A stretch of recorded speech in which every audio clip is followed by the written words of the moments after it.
have some wonderful, wonderful questions asked by our Nicole.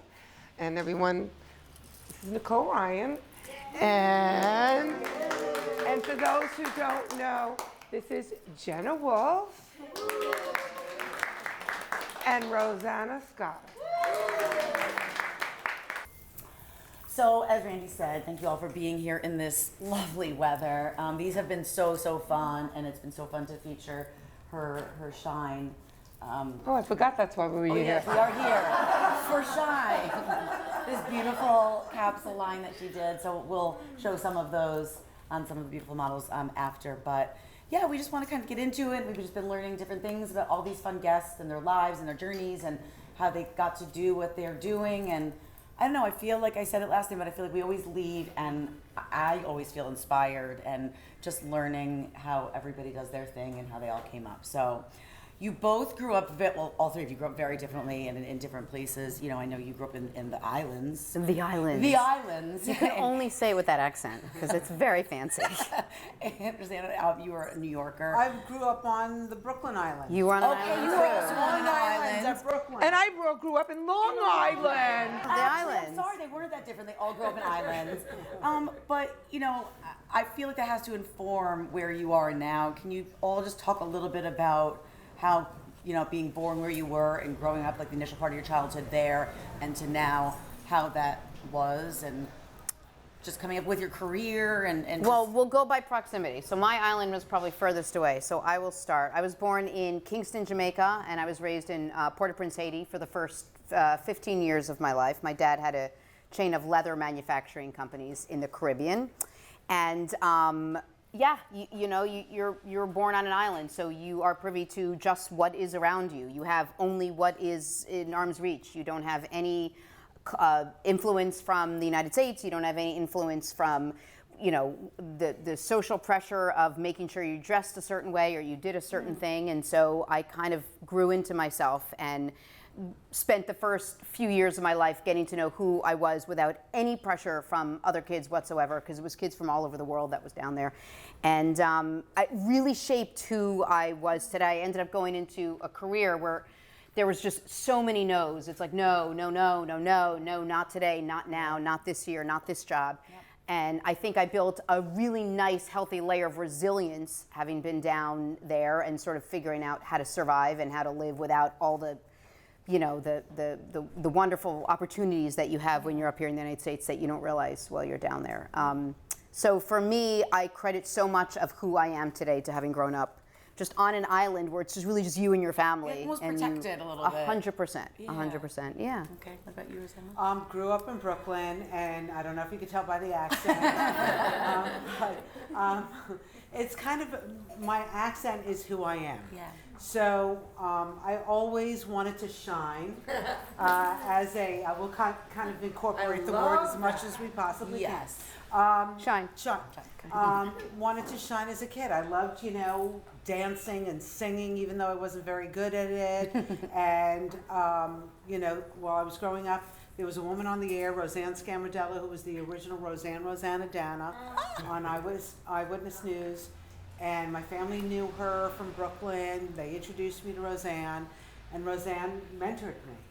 And so I got into the business through her, you know, her ideas of how I needed to do it, which was go to school, graduated, moved to Atlanta, worked for Ted Turner's company for a few years, came back, worked for Regis Philbin, then went to Eyewitness News, got fired, then came to... What'd you do, Rosanna? Nothing.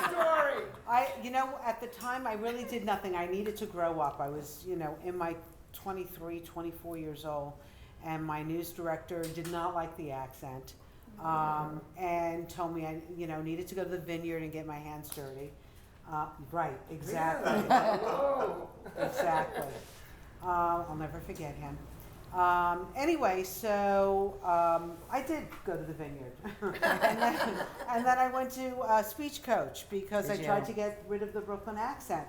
But the more, do you remember Lillian Wilder at all? No. Okay. But I was told I was too nasally and I was never going to make it. Yeah. And then when I got to the Today Show, I called them back and I was like, what about now? Oh Is it my still God. too nasally? Do you feel like it's too nasally? That's why I It's was so should have been funny. like, You know, back then though, when I started, I'm older than you are, and they were really like very Midwestern. Like the people I worked with were Tappy and those kind of names, Yeah. you know? Right, Tappy Phillips. And you know, so the Brooklyn accent did not vibe with what they wanted. They wanted like, you know, middle America. And so I went to this woman, Lillian Wilder, for years and years. My parents spent a boatload of money trying to help me get rid of my accent. It didn't work because when they kept telling me, be you, Yeah. the minute I stopped the accent, I wasn't me. right, right. So finally, you know, even she gave up. Lillian was like, Your lost cause. go with it. And here we are, 30-something years later. We're still okay. Good. Seems like things worked out We're for you. still shining. Yes, we're still shining.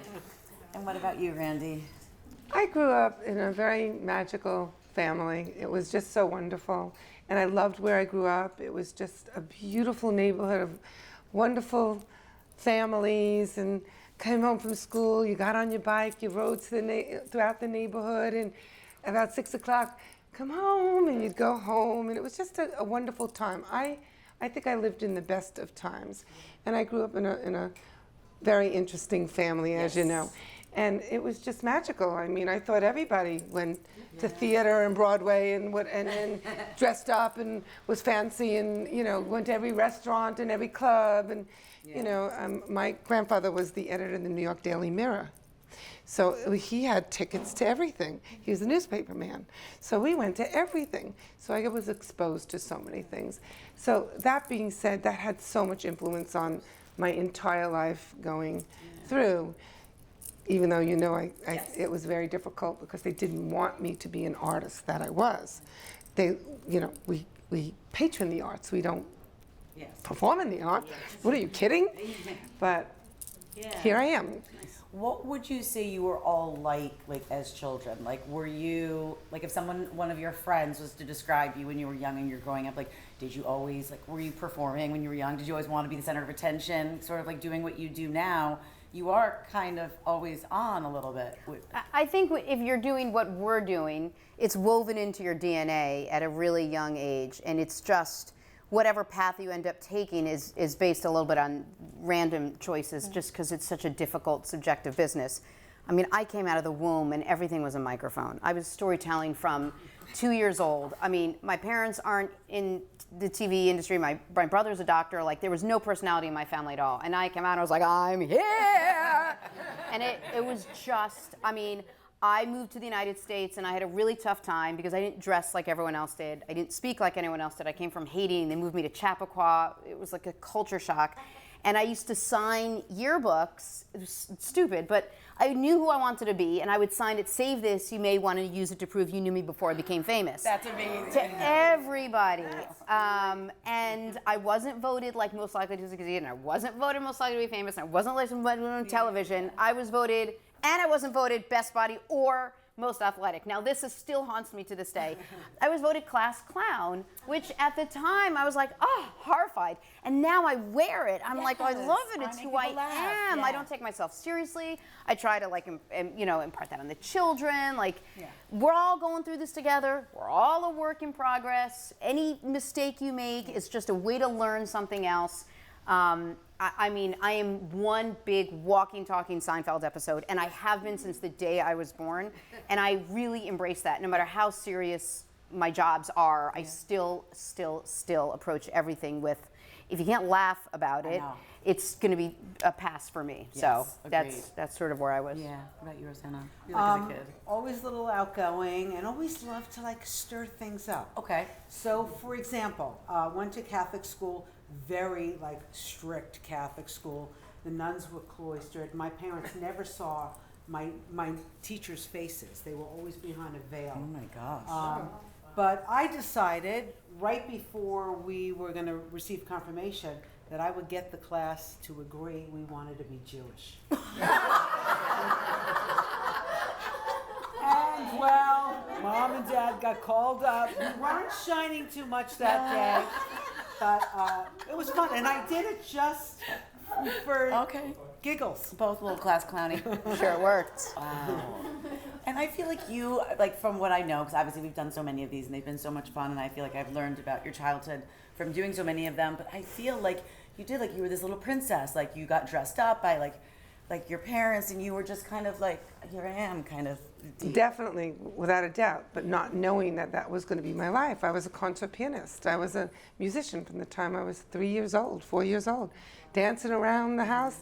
I was, June Claire Dance School. I always laugh. I mean, I couldn't wait to go. Yeah. My parents gave me a choice. Hebrew school or dance school? Well, you know what I chose. I mean, really?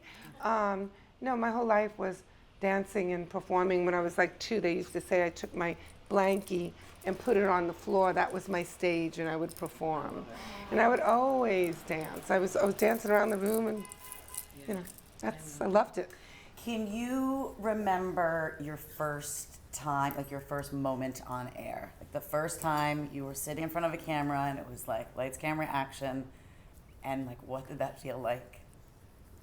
It's what a high. It was the greatest. Was it? Yeah, I felt like, I interned. I knew what I wanted to be from a very early age. So I had my act together. So I interned at the Today Show when I was a freshman in college. I interned at Turning Point with Vieira. I interned at Primetime Live. Like I just knocked them out one after another after another. And so when Ann Curry used to do the promos in the middle of, they would do news, and then Ann Curry would do the news breaks, then she'd do a promo, and she was done, she had her little pencil, and she'd be like, and that's the news, she would like punch it, and that's the news. And I got a job at WICZ, the NBC affiliate in Binghamton, New York. It was like market 75,000, it was like the smallest market. It may have been like in my kitchen, that's how small it was. And they asked me to come up and do the Christmas Day promo. So the Today Show will bounce it to the local affiliate. You do 3 minutes about what's happening on State Street, like, oh, there's gonna be extra traffic today and it's gonna be super cold. And then you give it back to the network. And I made my mom drive up. It was like 3.5 hours to get to Binghamton. Like it was only like 18 words, and I memorized them in like 4 different languages, like just in case I need to do it in French, like, let me be ready. And I remember, and I watched Ann Curry, and I got to know Ann. She doesn't even do this. I don't know why I did this. And it came to me, and I was like, I'm just going to punch real hard because that's what Ann does, and Ann's the best. I'm just going to punch. Today's show, I'm going to make it. I'm going to punch. And they were like, and they popped it to me. And I was just, it was like there was a circus. I was like, Barnum and Bailey on my face. I was like, oh, the Main Street, there's just so much happening. Oh, it was the Christmas fair is happening from 3 to 5 in Canandaigua. And I was like so excited. And I'm like, and I went to punch, and I was like, and that's all you got. And I was like, and they went to break. And the camera guy looked over, he goes, are you okay? I was like, do you think it was good? He's like, well, it was something. And I deflated just a little bit, and that's how I knew, like, nothing excited me more. It was my happy place, and to this day, when the light goes on, when it's a live shot, and I'm sure there's a part, it just feels like I am where I'm supposed to be. I am where I'm supposed to be. I love telling stories. I love entertaining. I love just sort of capturing all of it. If that was the most embarrassing, it wasn't even close to the most embarrassing thing, but that's how, I came crashing into the industry, and I was so happy with it. Do you remember your first day? Yes, so I was working for Ted Turner's WTBS in Atlanta, and I worked for this lovely woman, Marilyn Ringo, who took me under her wings, and she was the reporter, I was her researcher, and she said, would you like to do some stand-ups so that you can put together a reel? And I was like, yes, I would love to.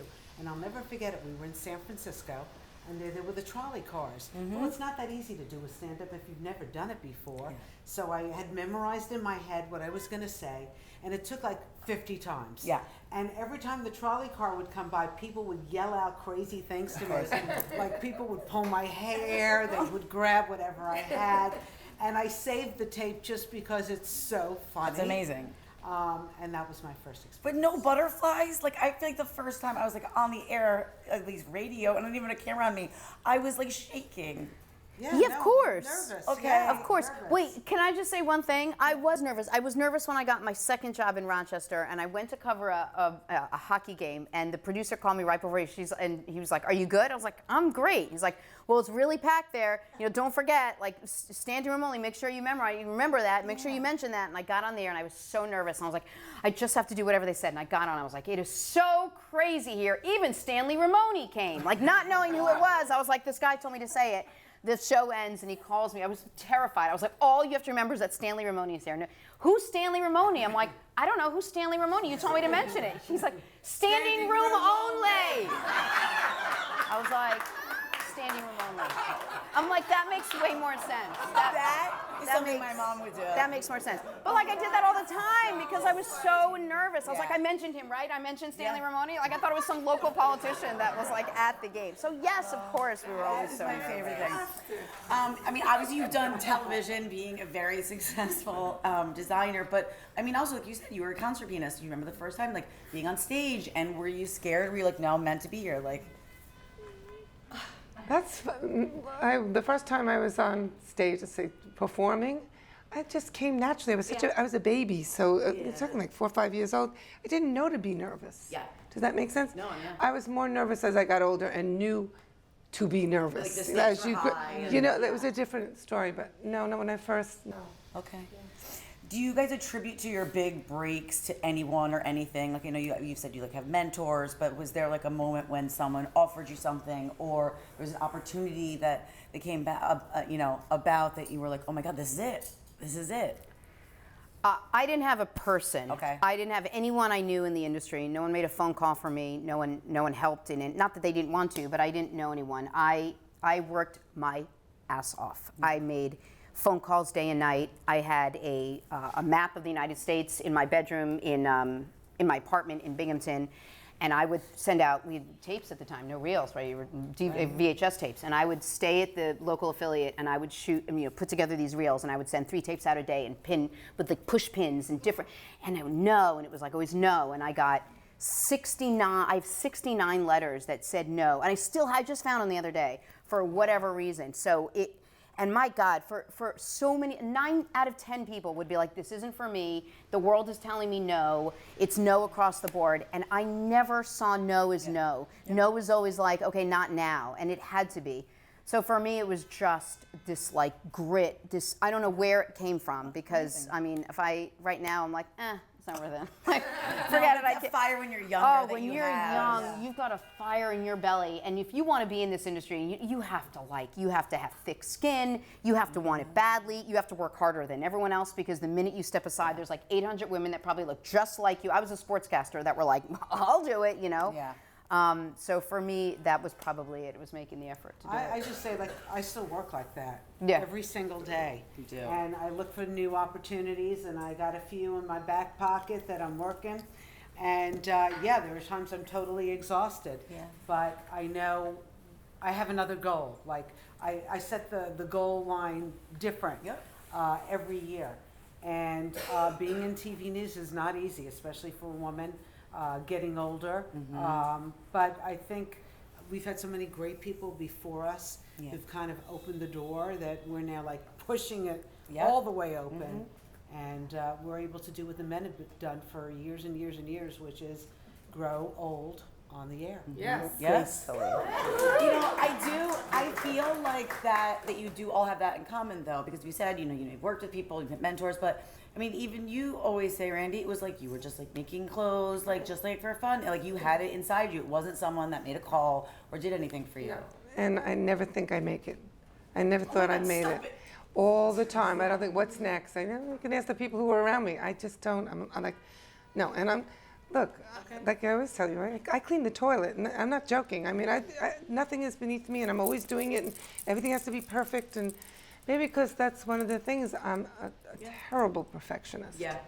I have 2 bathrooms at home. My kids never. If you want to come over, I'm just saying they can't pick anything up. Okay. I know now's not the time, but I just felt like I should just. I'm there. Okay. She will be there for you. Thank you. Thanks, So, Randi. Jenna, I mean, a lot of people don't know, but you were sent, over the years on like a lot of adventures. Yeah. For television and over your career. was there like a pinch me moment at an adventure that you were sent on, or for any of you, like somebody that you dressed, a celebrity, or someone that you interviewed, were like, this is insane, that felt like surreal, like I can't believe this is happening? I mean, that's a great question. I think my surreal moment was I went on all those adventures because I was the fearless idiot. They'd be like, skydive, okay. At the Today Show. They were like, we need to try to kill a correspondent. And then they were like, let's do the dumb one in the corner that is so excited to be here. I was like, that's me, guys. But when they, I mean, this is stupid, but this is how I felt. When they brought me to my office the first time at 30 Rock, it was, I mean, and I grew up, I was an NBC, we're all like a network family. We were an NBC family. We watched Tom Brokaw every single night. Jimmy Lukashevsky, I could tell you all the correspondence. It was always NBC at 6:30 every night as a family. When they brought me to my office, and it was Tom Brokaw, and then it was Al's office is here, and then it was Brokaw's, and then mine, and then Lester's. And I was like, this is where I'm gonna be? They're like, yeah. I'm like, you want me to put my stuff right here? Like, right, this is where you want me to have my desk? They're like, yeah. I was like, oh my God. I went and I closed the door and I called my dad. I was like, hey Dad, Tom Brokaw's on the other side of this wall. Like, we're kind of on the same sort of show. He's like, the real Tom Brokaw? I'm like, no, idiot, a fake Tom Brokaw. Like, they've got all fake people. I'm like, yeah, like real. And then I saw, we had an MSNBC party, and I saw Jim Lukashevsky, and I walked up to him, I'm like, oh, you're Jim Lukashevsky. And I'm like, oh. So for me, it was, I made it because all these people that I watched and whose career sort of like paved the way for men, women, it's really just the storytelling. Yeah. And all of a sudden, I got placed on the same floor with them, and I was like, it was just a culmination of every hour of all the work that you put in, of all the grind that you do, of all the no's that you get. It really is a tough business. It's such a, TV is a, it can be a really ugly business behind the scenes, especially as a woman. And a lot of people don't really talk about that part. So when you get to a place where it feels like, oh my God, I think we made it, like you said, you don't stop grinding. You know, you kind of have to, and you're so good at it that you don't. It doesn't look like you're grinding, really but we all know Literally, that we are. I'm like on the phone. I'm like booking somebody for tomorrow. Yeah. And, you know, the staff can't get because I may know them through a friend of mine or whatever. It just it's a business of no's, and you just have to not really listen to the no's and just follow your heart. Yeah. But I mean, you know, there's been so many opportunities along the way. I think one of the things that kind of really put me like in another stratosphere was during the Woody Allen and Mia Farrow custody battle of their kid. Somebody who worked, I can't really say to this day, I don't say. Was it Woody? Somebody who was concerned that he would get away with what he did to his daughter, came to Fox 5 and left me the tape of what his daughter said.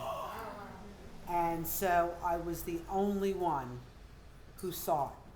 And it put me, like, if it was now with the way social media was, like, I would be like, forget it. But I was getting phone calls from stations all over the world, every newspaper, because I paraphrased what I saw. Wow. We could not put that tape on the air because it was a young girl. Of course. Talking about what Woody Allen did to Yeah. her. So, and I did that story every day for a year and a half. Oh. I had some different angle. Wow. I mean, Fox was like relentless. You're not going home. You're going to find something else to do today. It must have taken a toll on you a It little was bit. a toll. It was Yeah. a toll. And, you know, I wound up becoming friendly with Mia Farrow. Okay. And I'll never forget, I gave birth to my son. I had just walked into the apartment with the baby, and Mia said, I need help. And I said, Mia, I just had a baby. Can I have a minute? I can't help you today. Tomorrow, maybe. Yeah. But I think that changed the course of my projection at Fox, because all of a sudden they looked at me like, she's got contacts. Yes. Yeah. And she's going to use them. Mm-hmm. And so now I was in a different stratosphere. Yeah. And I mean, Randi, obviously people don't know, she's dressed some of like the most famous celebrities in the world. Did you get a call that somebody wanted to come in and that you were like, no, I can't believe this person's coming in? Or, I mean, do you have a moment in your career that you just were like, pinch me? Yeah. Is it It's right this second. Oh my God. Is it me? Is it her? Yeah, it's both of you. Okay, that's both of Thank you. God. Okay. You said the right thing. it's a real long story, but to make it short, I had a really good one year, and it was the year, the only way I relate to it, it was the Oscars. I was going to go to the Oscars, and it was when Jamie Foxx won for Ray, whatever. And I went with Vivica Fox because I had made her dress. She says, I want you to come with me. You could be my date. Wow. Because you would be so much fun. Love her. I really love her. And we were pretty close because I had done a lot of clothes for her. She was the first person I actually met when I went to Hollywood that came in. She bought dresses from me. Back then they bought dresses, you know? Back in the day. Yeah, back in the day. So went to the Oscars with her, and then we go to the after parties, which I had no idea. I'm not talking about like the Elton John party, whatever these big.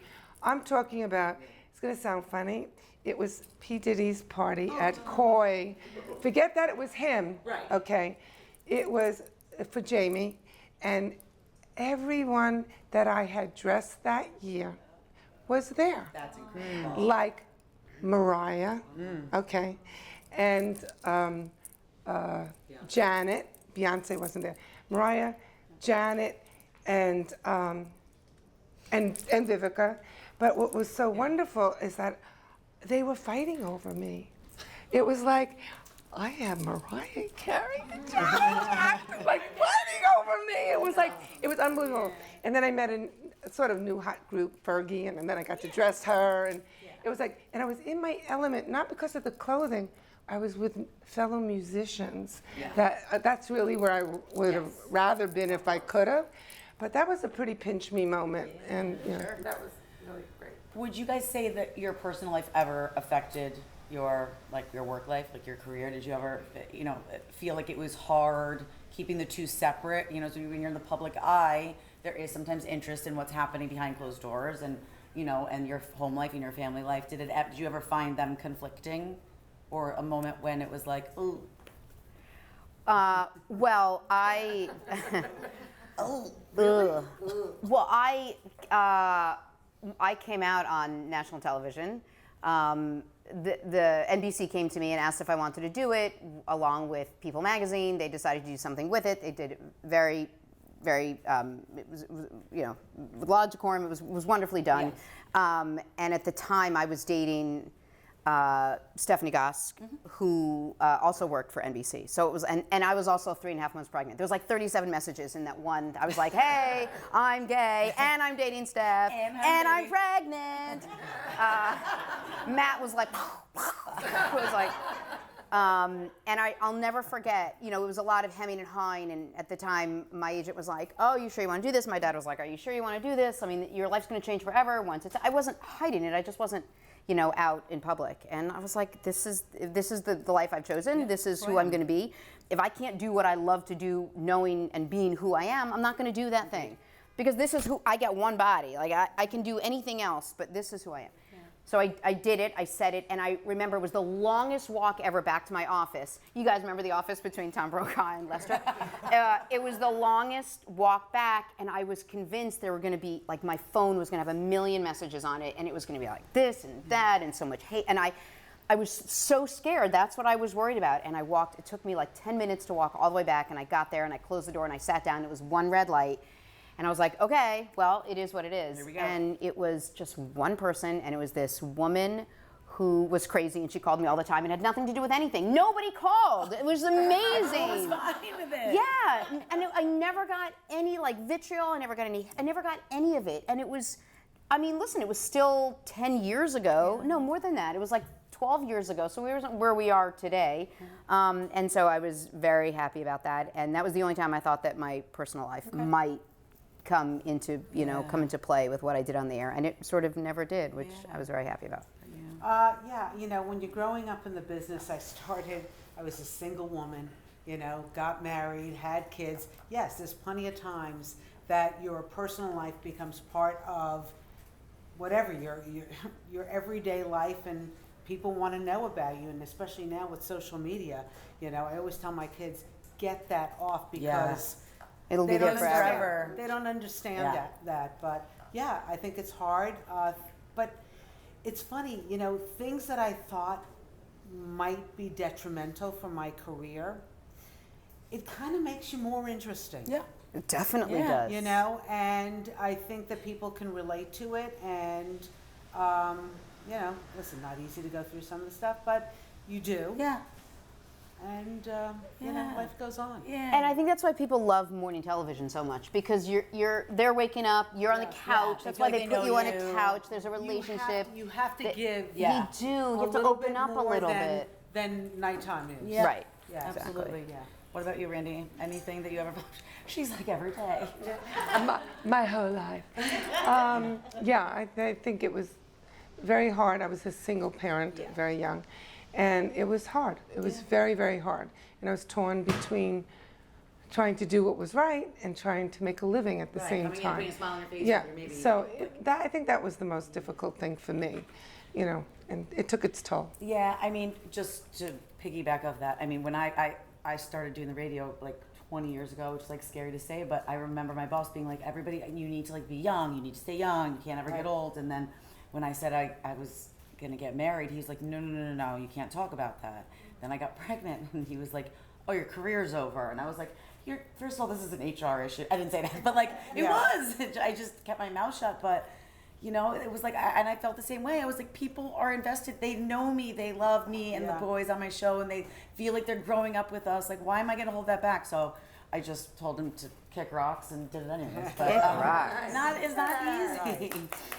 So, you know, you all have children.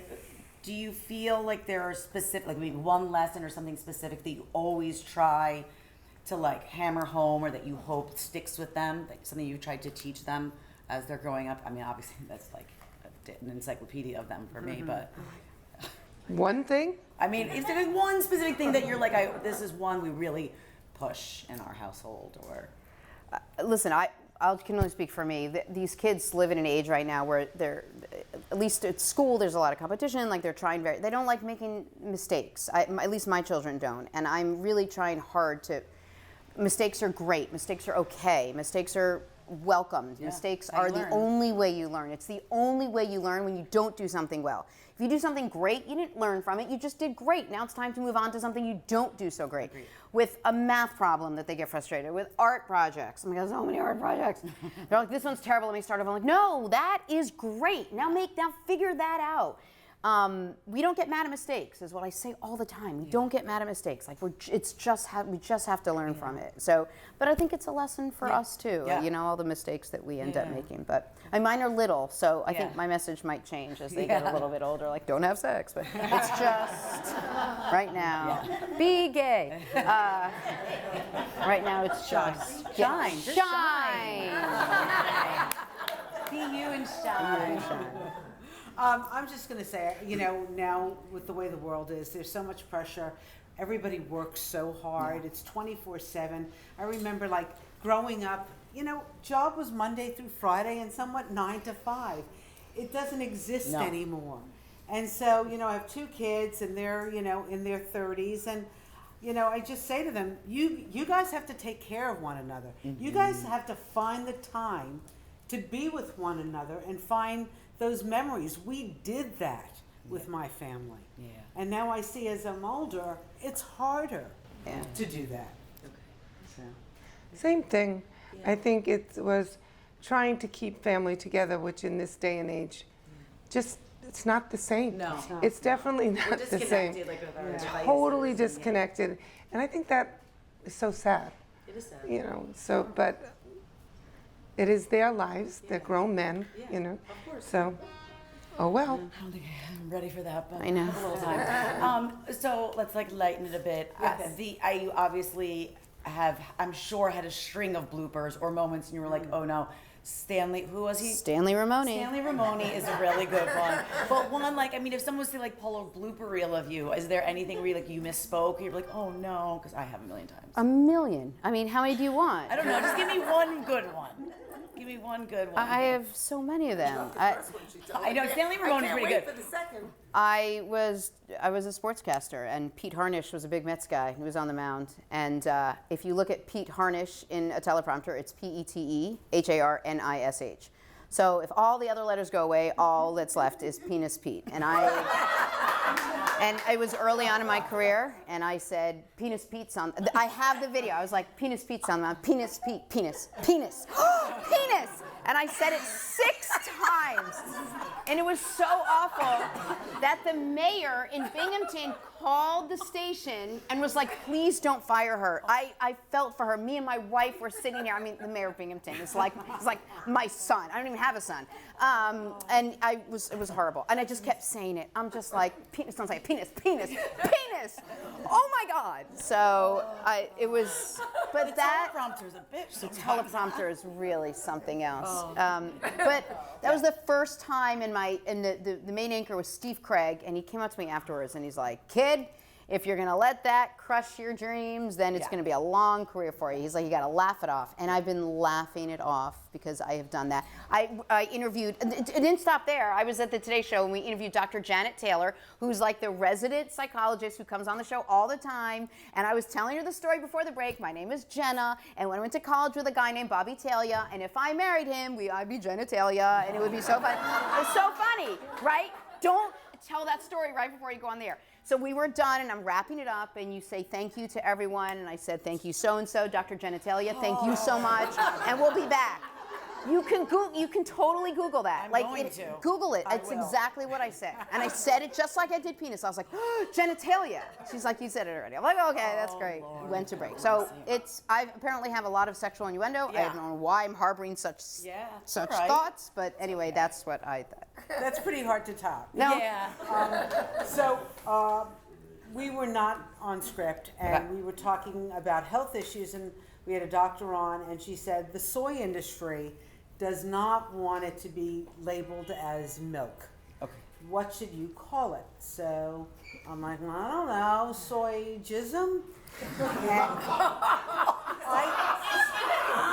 I didn't know What are you it meant. talking about? That's worse than my story. That's much worse than I didn't know what it meant. penis. I thought it just meant liquid. Pee in my pants. Okay, I knew it was bad because Greg Kelly was the co-host with me, and he goes, Rosanna. Like, on the air. So afterwards, I was like, okay, maybe nobody saw it. The Boston say anything. So I'm in my office, and all of a sudden Perez Hilton calls, and I'm like, oh shit, I'm in trouble. So I go into the boss and knock on. Hi, Diane. Just want to tell you something. I don't know if you saw the show, but I said something. I didn't really know what it meant. I said soy jism on the air. She goes, okay. She didn't. So I'm like, she didn't know either. So I go home and I'm like, okay, now I got to tell the kids. Oh, no. My son was like, Mom, why would you say that? Like, I don't know. I don't know. I didn't even know what it meant. But Do you anyway, now? yeah, of course I do. Okay. But yeah, it's on YouTube and it's gotten a lot of hits. Awesome. That's a great story. If you were ever, honestly, this just made my day. If you're ever in a bad mood, I do this often. I will News Google bloopers? news bloopers. Best. They just The bring best. me. They just make me happy. The best. They really do. I know. I mean, obviously, I don't know if you have a story. I don't have stories like that, but that is fantastic. I've done bloopers in my life, but not to the sense of that big of an exposure. Love it. So, I mean, you've all touched on this a little bit, but was there a moment of adversity in your career or just in life in general that you experienced that ended up making you stronger, or like ended up being like a really big like learning moment that you were like, this is horrible, and you're so upset about it, and it's a struggle and it's a challenge, but like it ended up being this great chapter in your life or something that turned into something else? Well, I'll just go back to I started the story earlier when I had the first job. In television, it's harder to get back in, right? It's easier to stay in, even if it's a really crappy job, and you want to do that than to get back in. I was in Binghamton, and I had a really horrible news director who was harassing me, and I said no, because I was like, this guy's bothering me. The answer is no. And he made my life hell, and he threw away some resume tapes that I had, and so I had nothing to send to move on. And I would come in, it was awful, and I developed asthma, and my parents were like, I was crying, I was like, this guy is terrible. My parents were like, just quit, just come home. It's not worth it. This job's not worth it. You're making yourself sick, just come home. And it wasn't an option I was like, I'm not quitting. This is my first job. And I came in every night after everybody left at 3 a.m. and I worked from 3 a.m. to 5 a.m. on my resume reel, just using other people's pieces that I would go out and shoot a stand-up, because he made me a shooter. So I would go out and shoot a stand-up and then edit it into other people's packages because I had no other option. I taught myself how to edit. I taught myself how to put together a whole reel. And then at 6, they came in for the morning show. So I would leave at 5 and then come back in. And I did that for like 6 months. I put a reel together, sent it out. Oh, it is?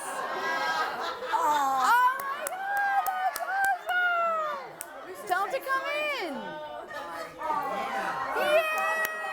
Oh my God. We were just talking about you. No! So he came in because we have a family restaurant, restaurant around the yes, block, Fresco by Scotta. So. And it really is a family restaurant. We go there all the time. We eat there all the time. It's like fabulous. What about you, Rosanna? You know, I loved Eyewitness News growing up. Right, as I told you, Roseanne Scammerdella was my mentor. So when I was working there, it was like, oh my goodness, this is my dream come true. And I lasted maybe a year until like a new news director came in and basically didn't like me and got rid of me and like 20 other people at the same time. And I remember being devastated. I was just engaged and I didn't know if I was going to have to leave and have a long distance marriage. And I kept calling various news stations until Fox 5 called me on St. Patrick's Day and said, everybody called out sick today. Would you like to come in and work? And I've been there ever And you since. never left. That's a great story. That's amazing. What about you, Rand? Give me the question again. I know we really did. We Yeah. kind of just a moment of adversity or a challenge that ended, you know, that you were so upset about that ended up having like a positive outcome or it ended up being an important lesson. I think my divorce, Okay. which then made me really dig in deep Yeah. to my hobby, which is this. Yeah. And so if it didn't happen, you know, this wouldn't, I don't know if I would have done this for the rest of my life, you know, I don't know. Right. But I think that's the best example. All right, so before we get into our small fashion section, before we show off Shine, what is next for you this year? Do you guys have anything that you're working on, something that you can share? I know, Rosanna, you said you got some things in your back pocket, but a project you're working on or something that you would love to, you know, get your hands on in this next year? What's coming up? This could have been the answer to the last question. A year and a half ago, my mom had cancer. I tested positive for BRCA, and then I had to take a year off and go through just a whole bunch of surgeries, and had to build my body back up again and sort of build my mind back up again. And now so I left everything, and in the last year and a half, it's the most time I've ever spent with my kids ever. I'd never taken them to school. I did morning television my whole entire career. So I started taking them to school and I started picking them up, and you kind of get to know them again. You kind of get to know yourself again a little bit. And I don't want to do it anymore. I want to go back and be on TV because I'm tired of it and I'm sick of my children and I love them. But you thought the story was going one way, and that's on you. That's on you guys for thinking that. So sorry. It'll be TV in some capacity. I just got to find the right thing that wants a personality like this one, which can be a little tricky. And I say a lot of sexual things, obviously, when I don't mean to. So everybody wants me to say penis randomly. You just let me know. I'll be there for I it. love that. All right, so we'll keep our eyes out for you. You know, as I mentioned, my family has a restaurant around the block, Fresco by Scotta, 31 years. It was started by my mom.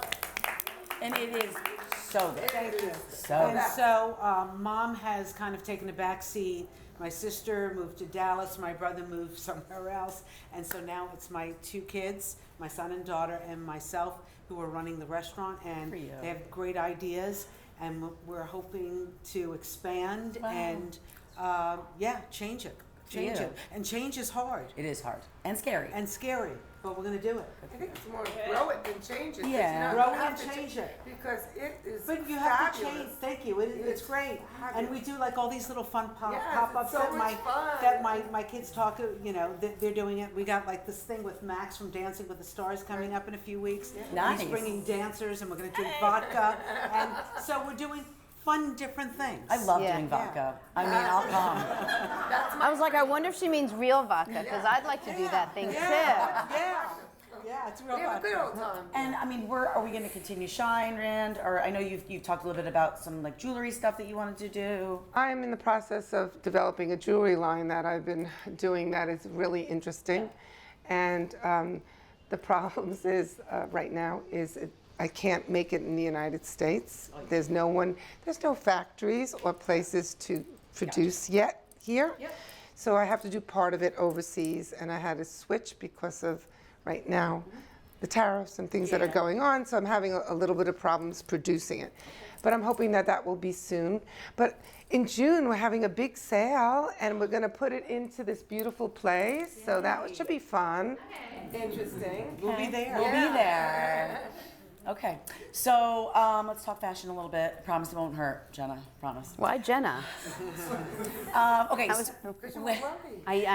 Full disclosure, I appreciate fashion. I don't know fashion. Yes. So I just wanted to say that. All right, so let's start easy ball here. When do you feel most beautiful, most confident, or like most comfortable, either in an outfit or in your own skin? Anybody can speak. I gotta go first. It's 2 times. It's just a perfectly fitted white T-shirt with a pair of blue jeans and a pair of flip-flops. And that is, or boots, I'm sorry. You want me to say boots? I'll say boots. I mean, I have 150 white T-shirts, and I know each one has a different personality, and I know when I want to wear each one, and my jeans are the same. Or I'm really into fitness. I mean, when I want to feel strong, I want to look strong. And so when I'm wearing a sports bra and a pair of workout pants and sneakers, and I'm looking at myself and I'm ready to start like doing some damage, that is when I feel the strongest. I love that. My man, right there. Thank you. Rosanna. I'm a leather girl. I love leather, and I love Randi Rahm. I'm wearing Randi today. This is gorgeous. I bought it. Anyway, I love leather. Okay. I love anything leather. Leather pants, leather dress, Sexy. leather shirt, leather. Love that. Yeah. Rand? She's like every day when I wake up. Well, I've said this before. I love high heels. It doesn't matter whether I'm in jeans or whether I'm in whatever. There's something about when you put on a pair of heels, it just elevates you, obviously. So that's my favorite thing that makes me feel great. But I think it's important to feel good when you look in the mirror and not to let other people tell you things. Look in the mirror. If you don't think you look good or feel good, change. Yeah. Because change the whole, see, your attitude really does depend on how you feel about yourself that day. It's like having a bad hair day. I'm not just talking about clothes. Whatever just bothers you, try to change it because it will help your day. It's so true. I got dressed. Someone dressed me, whatever, when I was working, and the days that I didn't like what I was wearing, I didn't like who I saw in the mirror, and I did not feel confident, and those were my bad shows. And you're like, oh, that's ridiculous, but it's not ridiculous. And I'd say, I don't really love this dress. Oh, it looks great on you. I'm like, but I don't feel like it. feel good. And I can't find my strength if I look. Yeah, you're right. I tell everyone that walks into my atelier, fashion is you. Not what I have beautiful, I know they're beautiful. Right. But that's not beautiful on you. You know why? Because you look in the mirror and you're not seeing it on you, you're not feeling it. And unless you're feeling it and feeling good, that's why when you came. But guess what? Yeah, Damn. baby, I put this on. I was like, yo, I feel good. And you dressed me because I'm shining. Okay, Yes, there you go. Do you have an outfit or a look that you can remember, even maybe before you were doing what you do now? Or maybe there's photographic evidence of an outfit that you're like, I really wish we could erase that. I really wish I could put that on. Or I wish that person never made me wear that. I feel like I look back at like college and I'm like, what was I thinking? Oh, you want to go that far back? I mean, it doesn't Everything. matter. Yeah. Everything? Well, I mean, styles change, but Yeah. we were in it. We were like, we sat in acid wash jeans. But that's the thing. You kind of liked it when you were in it. But when you were in it, was there a thing that you went, ooh, I shouldn't have worn that I night? mean, every day. Every day. No. So let's start on this side this time, and then we go around. Do you have anything? I mean, you're a fashion girl, so I'm sure you usually try to make sure. Like, is everything a hit for you? Like, No. No? Definitely not. Definitely not. It's because I didn't feel I looked good. It didn't matter that you thought I looked good or you liked it or whatever. Just didn't feel right in it. But I didn't have one of those moments, except for I'll tell you in 4th grade. I went to school and I wore this really cool wrap skirt, and I'm walking home. Uh-oh. And I walked right out of the skirt. And I was never so embarrassed in my whole entire life. And And it's still in my head. And Ricky Bernstein from across the street saw, and Ricky was gonna blackmail me. So I gave him all my baseball cards because I was the only girl on the thing that collected baseball cards. And we used to scale them and flip them.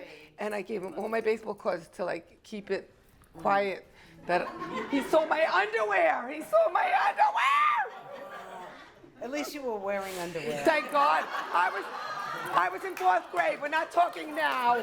We're talking 4th grade. You know what? I was never really into fashion. Okay. I have a sister who, like, whatever she puts on, she looks fantastic. And I was always like the one that had like the weight problem. Nothing ever really fit perfectly. So everything. There were like a million faux pas every day. I actually remember one for me that in college when Britney Spears was wearing those like jeans that there was like no like buttons or like loops. It was just like low, like your hoo-ha was like almost hanging out. I thought I looked. They were horrible. I thought I looked so cool in them. I thought I was Britney.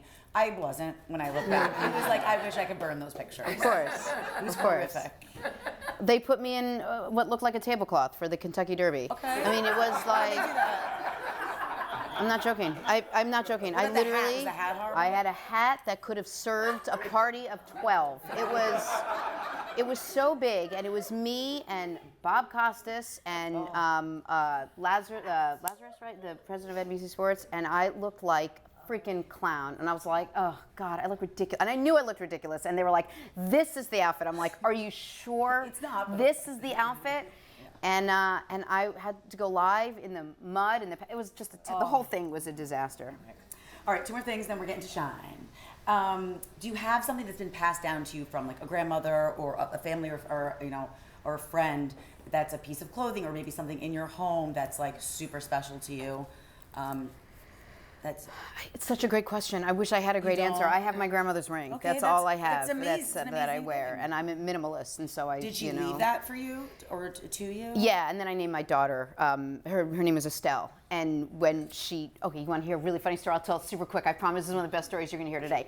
I was on vacation with my friend Matt, totally platonic, but whatever, and I was in Beijing to cover the Olympics, and then afterwards I flew to Phuket, and we had some vacation. And as soon as the day we got to Phuket, my grandmother dies. So I'm like, sorry, Matt, we're going back. And he's like, ugh. So we got to go back. There's a coup. They shut down the airport. Can't go back. We go every day for 3 days. Can't get back. So my dad goes, here's what we're going to do. I'm going to Skype, set up a whole Skype. Skype was big at the time. The funeral? Skype the funeral because I'm the speech giver. I kill at funerals. I really do. I'm great at funerals. No, funerals, I will tell you, there's a lot of things I'm not good at. If you need someone to come in for a little levity at a funeral, you call me right now. So I go, no problem, but it's a 12-hour difference. So I'm like, you got this, Dad. He's like, the whole thing is set up where it's right on the Upper West Side. They did this whole big thing. So the big thing, and I said to Matt, I go, by the way, Matt, who's in bed, I said, just stay. Don't do anything. Don't go anywhere. I'm doing it. And he's like, okay, whatever. Start the thing. I start giving the speech, which was a wonderful speech. Like, again, named my daughter after Estelle, Harper Estelle. Everything is beautiful. And I'm not 3 minutes into the speech. What do you think happened? Matt gets up, and I could see their faces, and they all went naked. All you saw from here to the knees walks behind the Skype. And I go, what the actual, like, what do you do? What was that? He's like, it's now? I go, it's now. I'm doing it. This is why I'm sitting here in a stupid shirt. So that was the end, and we called it. Anyway, she gave me the ring. So that was that. So I feel like you have a lot of things from your grandmother. Do you? You know what? My grandmother died before I was born, so I found a lot of her stuff in my mom's house. Score. Like a perfume bottle, which was like so beautiful. I've never opened it up, and I don't think she did either. Yeah. Because it's all brown in there, and I keep it in there. I love that. And at a beautiful chair that she had, an Art Deco chair, which I took too. oh, that's so, cool. Yeah. That ring is from Grandma, right? Yeah. My grandmother was. Well, just flash it real quick because it's stupid big.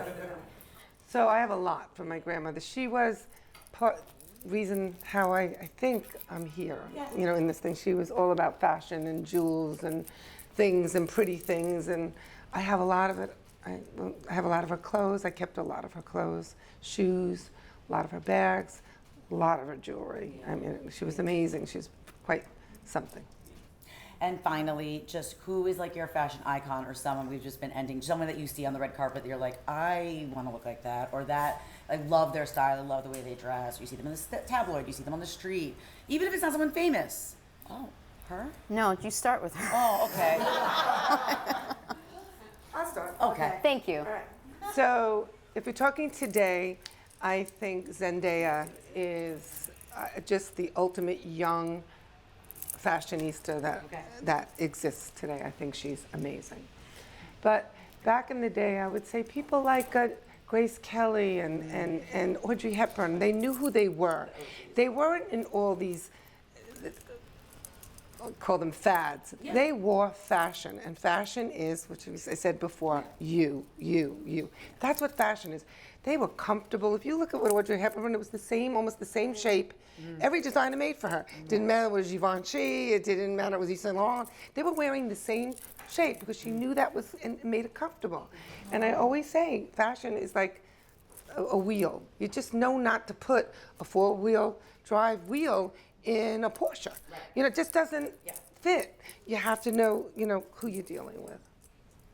I'm just going to say, not that I could wear the clothes that she wears, but Jennifer Lopez, I mean, the woman, like, no matter what she puts on, she looks fantastic. She knows her colors, she knows her fit, and you always, like, kind of covet whatever she has on, even if you know you could never fit in. Yeah, she's timeless too. But I gotta tell you, I know her stylists, and they are fantastic, and that's why she looks as good as she looks. They are spectacular, the stylists. So this is awkward, but I'm going to choose Zendaya and J-Lo. I think those.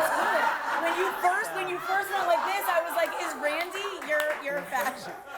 So it was weird. No, I was going to say those two, and I was like, of course, I let you guys go first, and I got screwed. So there you go. Mainly because, yeah.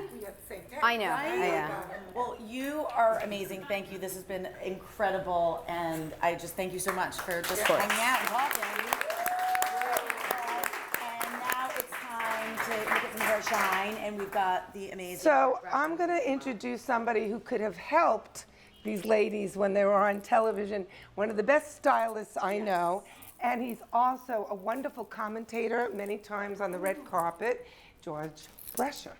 Please come. These women, I mean, I gotta tell you, I had a bad day. I don't know about you, but this rain, I'm done. And so I was not having a good day. I am changed listening to all of you talk. I really am. I'm changed. First of all, your generosity of spirit and just your vulnerability.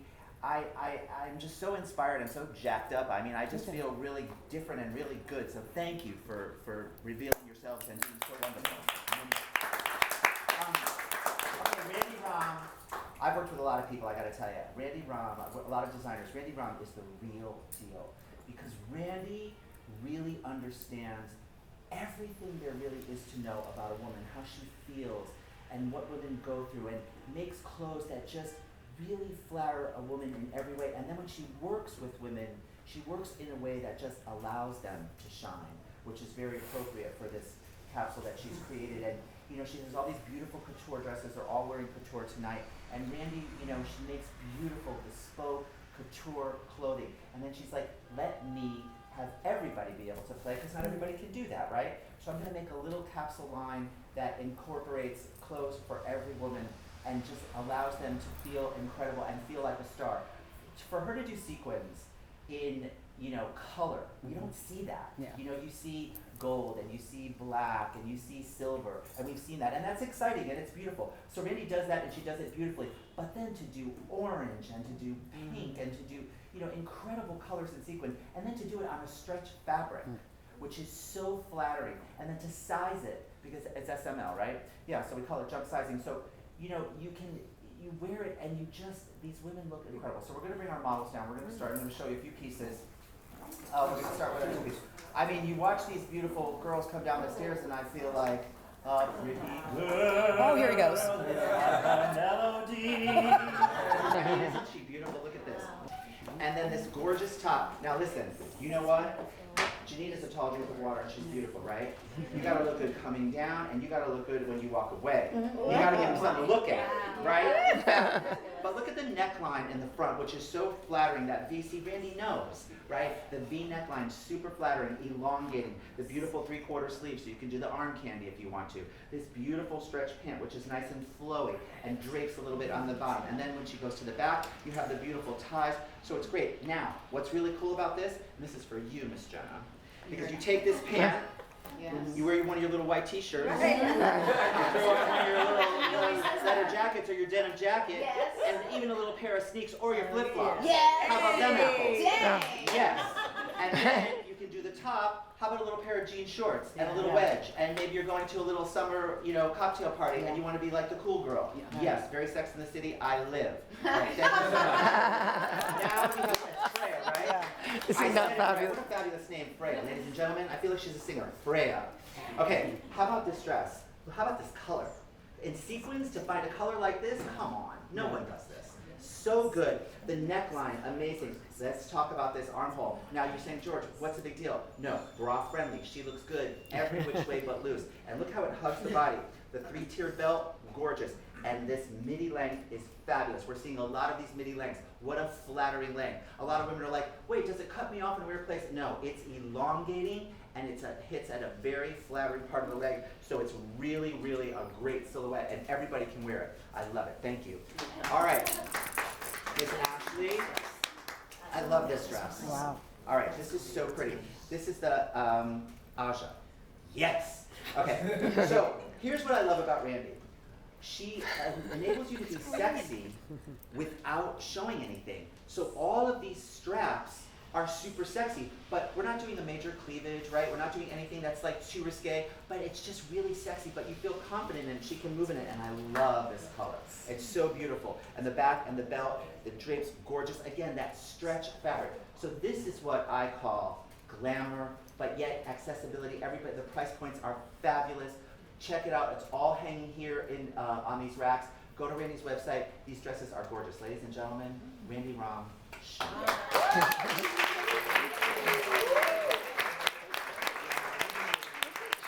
That was wonderful.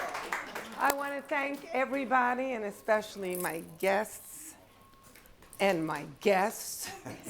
It was just wonderful. And this is my last one right now in a batch. We're thinking about continuing, but I need a moment. It was a lot. But come and shop, come and look, stay, drink, talk, meet with everybody, and thank you for coming. Thank you.